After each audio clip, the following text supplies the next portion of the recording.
viewers may find this video and has opened an investigation into the death of a black woman in Illinois who called 911 for help, only to be shot and killed by a responding deputy. NBC News correspondent Maggie Vespa has the details and a warning. Some viewers may find this video extremely upsetting and disturbing. I heard somebody outside. Yeah, we checked your house, we checked your backyard. I walked all the way through all these backyards. An Illinois woman's last moments seen in chilling detail on newly released body camera video. Prosecutors say on the morning of July 6th, 36-year-old Sonya Massey called 911 about a possible intruder. When two deputies arrived at her Springfield home, she at times appeared confused. I'm trying to get help, y'all, but... What do you need help with? Nothing. I just... Please, God. Minutes later, Massey picks up what appears to be a pot of boiling water from her stove. The deputy on screen identified by prosecutors as Sean Grayson. You better I swear to God, I'll shoot you right in your face. Okay, I'm sorry. Drop the pot!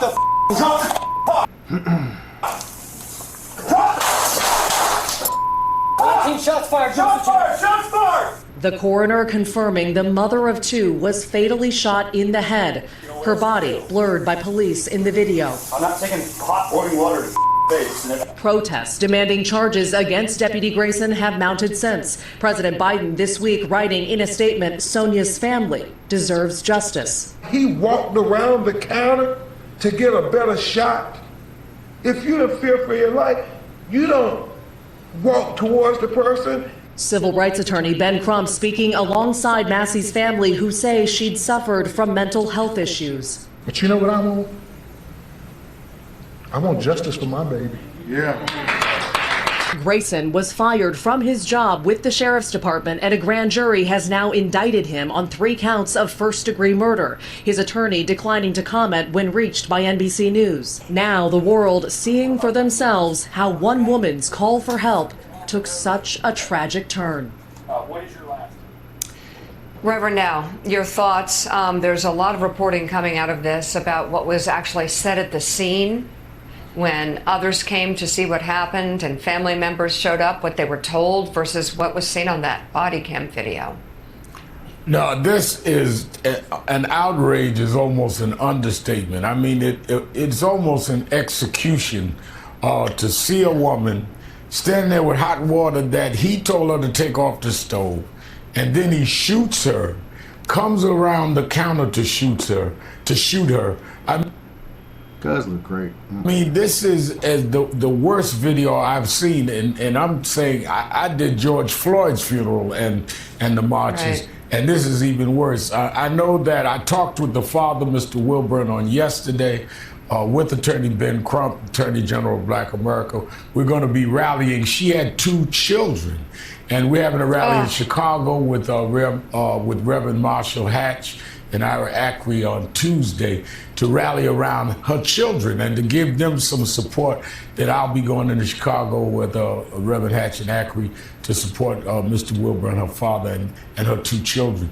The policeman has been indicted and been prosecuted, but that only is the first step toward justice, and we want to see that these children are handled and see the support and feel the support of the community. All right, Rev, of course, we will be following this story. All right.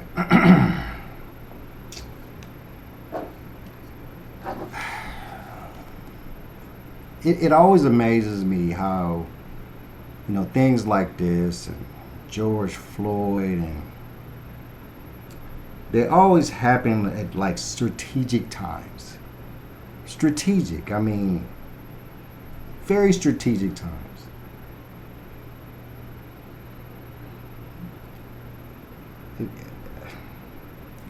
Okay, so what we're doing right now, we're talking about something that we'll never be able to get rid of because, I've seen people say it. Chaotic Truth says a lot. This YouTuber says that systematic racism doesn't exist anymore. Now, systematic racism is not something that is occurring in this event. But what is occurring in this event is a person who a situation, I would say, that we cannot control. This man was hired and paid to protect everybody, even this young lady, Sonya Massey. He was hired and paid to protect her. And there was no way that the persons who hired him could go about establishing that he had in his heart that he could do something like this.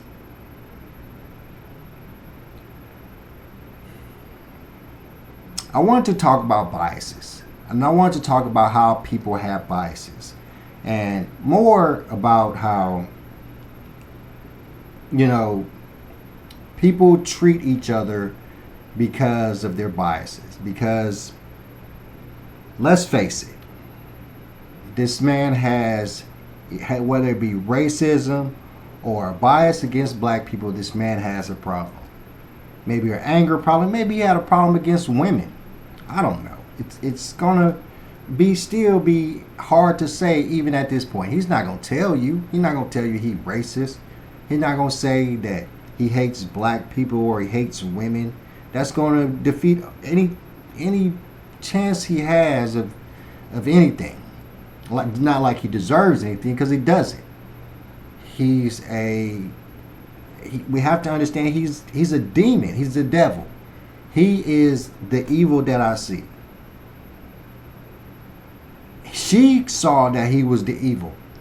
She said she rebuked the devil. She could see the devil in this man. She said in the video. And what's even, because there's more video, and there's the video of them being outside, and other officers' cameras, and other officers' faces, and him saying, calling her a bitch and all that shit. It just proves he, even after the event, even after he shot her, he still in his heart.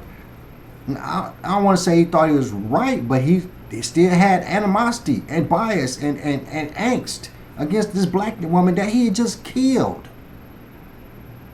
her, and no remorse whatsoever. He called her a bee after it was over, when he walked outside thinking that he had won, and he was gonna be cool. Man,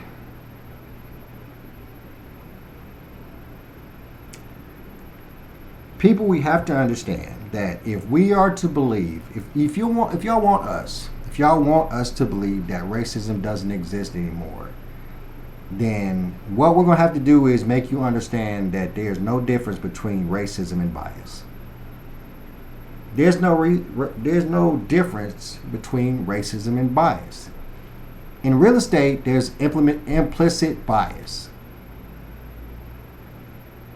This is what this is. This is what we're talking about. There is no difference between racism and bias. I don't think so. I mean, bias is just a softer word.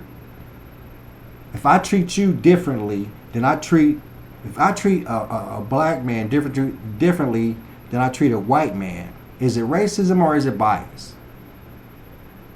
I'll ask this question all the time. Two people come into your store needing jobs. One's a black man, one's a white man. Age, experience, everything is the same. You're a black man. If you hired the black man because you're black, are you wrong? If you're white and you hired a white man because he's white, are you wrong? Is that a bias? Is that racism? It's hard to say. But let's face it. All we can say about this situation right now is this young lady ran into a demon. And there's still a lot of those running around. They ain't going nowhere. They multiplying right now. The demons are multiplying. You can see them everywhere. And they wear uniforms. They read the Bible. They go to church. They're everywhere. And it's hard to avoid them. We can see every day that somebody couldn't avoid a demon. All right, I just wanted to jump in there, say my little piece about Miss Massey. Prayers for her family. Prayers for her. I hope they get rid of this demon, because demons are destroying our world left and right, and ain't really nothing we can do about it right now, I guess. Peace.